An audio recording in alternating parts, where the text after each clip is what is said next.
Hello বন্ধুরা, সবাই কেমন আছেন? আমার চ্যানেলে আপনাদের সবাইকে স্বাগত।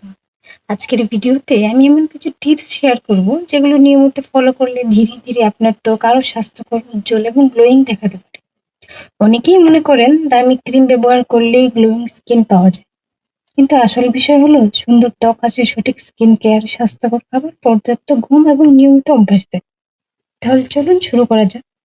প্রথমেই বলি, মুখ পরিষ্কার রাখা খুবই গুরুত্বপূর্ণ। সারাদিন ধুলো, ময়লা, ঘাম এবং অতিরিক্ত তেল আমাদের ত্বকে জমে যায়।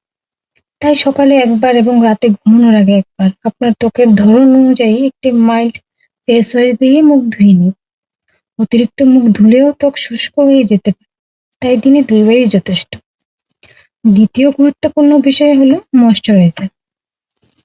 অনেকেই মনে করেন তৈলাক্ত ত্বকে ময়শ্চারাইজার লাগানোর দরকার নেই, কিন্তু এটা ভুল ধারণা। সব ধরনের ত্বকেই ময়শ্চারাইজার দরকার। শুধু নিজের ত্বকের ধরন অনুযায়ী সঠিক ময়শ্চারাইজার বেছে নিন। এবার বলি সিরাম কি।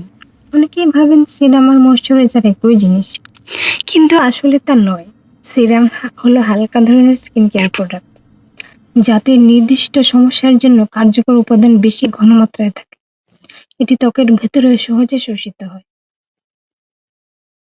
এবার আসি সবচেয়ে গুরুত্বপূর্ণ ধাপে, আর সেটা হলো সানস্ক্রিন। আপনি যদি প্রতিদিন সানস্ক্রিন ব্যবহার না করেন, তাহলে বাকি সব স্কিন কেয়ার অনেকটাই কম কার্যকর হতে পারে। বাইরে যাওয়ার অন্তত 15 থেকে 20 মিনিট আগে SPF 30 বা তার বেশি ব্রড স্পেকট্রাম সানস্ক্রিন ব্যবহার করুন। দীর্ঘ সময় রোদে থাকলে কয়েক ঘন্টা পর আবার লাগান, কিন্তু সানস্ক্রিন মাস্ট। এবার খাবারের কথা বলি।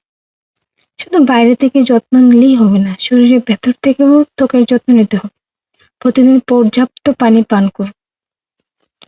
ফল, সবুজ শাকসবজি, বাদাম, ডিম এবং প্রোটিন সমৃদ্ধ খাবার খাওয়ার চেষ্টা করুন। অতিরিক্ত জাঙ্ক ফুড, সফট ড্রিঙ্ক এবং অতিরিক্ত চিনি কম খাওয়া ভালো। এবার বলি ঘুমের কথা। প্রতিদিন 7 থেকে 9 ঘন্টা ভালো ঘুম ত্বকের জন্য খুবই গুরুত্বপূর্ণ। পর্যাপ্ত ঘুম না হলে মুখ ক্লান্ত দেখাতে পারে এবং চোখের নিচে কালচে দাগও বাড়তে পারে।